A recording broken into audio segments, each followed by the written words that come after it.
না, উদ্দেশ্যটা হচ্ছে যে এনিহাও আমরা আসলে দাগি সিনেমার এটা একটা প্রমোশনাল আজকে প্রেস মিট।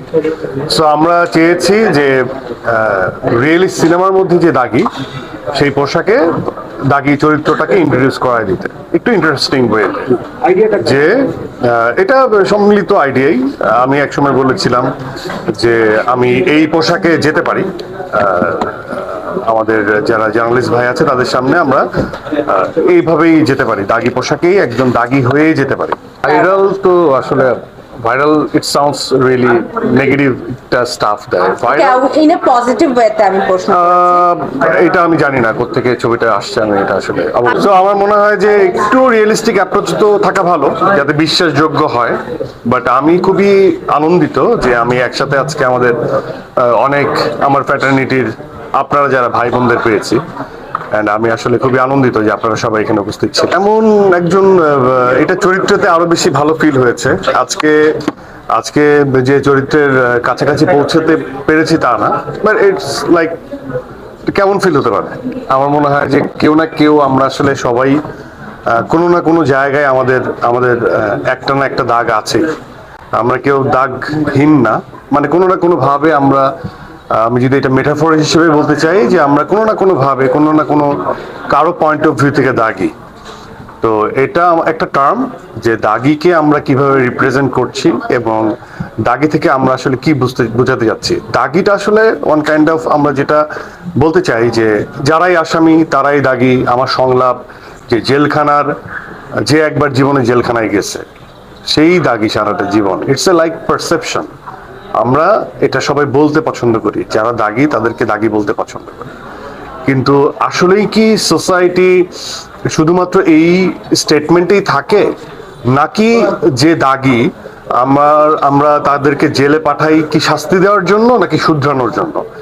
তো এরকম অনেকগুলো স্টেটমেন্ট এই ছবি থেকে আমার মনে হয় দর্শকরা বুঝতে পারবে এবং ইনারলি একটা কল আসবে যে আমরা যে যাদেরকে সচরাচর দাগি বলি, এই যে আমি যে দাগি হয়ে আসলাম, এর ভেতরকার মনের ইনার অবস্থানটা কি? সে কি ক্ষমা চাচ্ছে? সে কি ক্ষমা চায়? সে কি প্রতিশোধ নিতে চায়? সে কি আসলে বিনা দোষে গেল নাকি দোষ করে গেল? তো এই ধরনের অনেক প্রশ্নের উত্তর আসলে সিনেমাতে আপনারা খুঁজে পাবেন।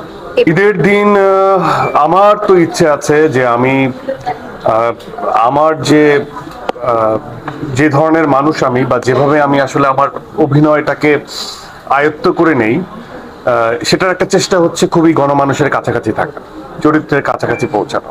হ্যাঁ, তো যারা জেল খেটেছে তাদের সঙ্গে কনভারসেশন করা, একই অর্থে আমি যাদের জন্য ছবিটা বানাচ্ছি বা নিয়ে আসছি তাদের খুব কাছাকাছি আমি তাদের এক্সপ্রেশন, তাদের মনের বিষয়গুলো আমি এক্সপিরিয়েন্স করতে চাই বা এনজয় করতে চাই, বা তাদের যে ইনস্ট্যান্ট যে তাদের যে রিপারকেশন, তাদের যে ফিডব্যাক, সেটা নিতে চাই।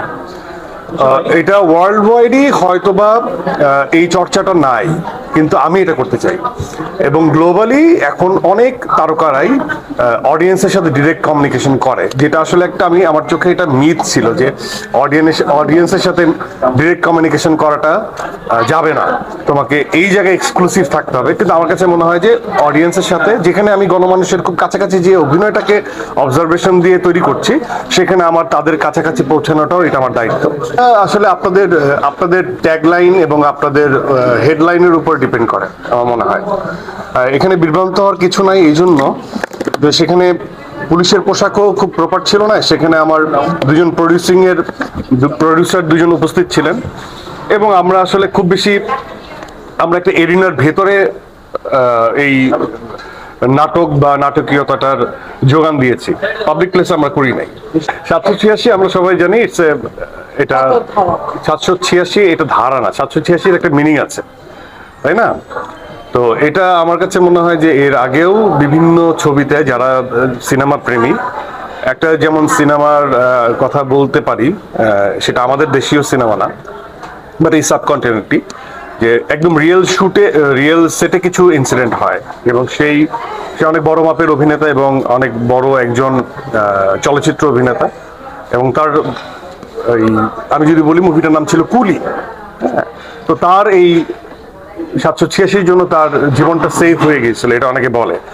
তো এইটা একটা মেটাফোর, এটা এখানে রেখে রাখা হয়েছে এই জন্য হয়তোবা যে এটা কি তার জন্য গুড লাক, বা এটা কি আসলে মিশনের জন্য গুড লাক, যে ও খুবই লাকিলি কি এই এই পোশাকটা পেয়েছিল, এটা দেখতে হলে সিনেমাটা দেখতে, সেটার সাথে সংযোগ নেই। হ্যাঁ, তো কুলি সিনেমা হোক বা ভিরজারা হোক, আমার মনে হয় যে ইট ইন্ডিকেটস যে I believe in someone, and luckily এটা, এই নাম্বারটা তো আর যে দাগি সে সেট করে না। তো আমার মনে হয় যে এটার সাথে হয়তো বা লাক বা এটার সাথে তকদিরের কোনো একটা কানেকশন আছে।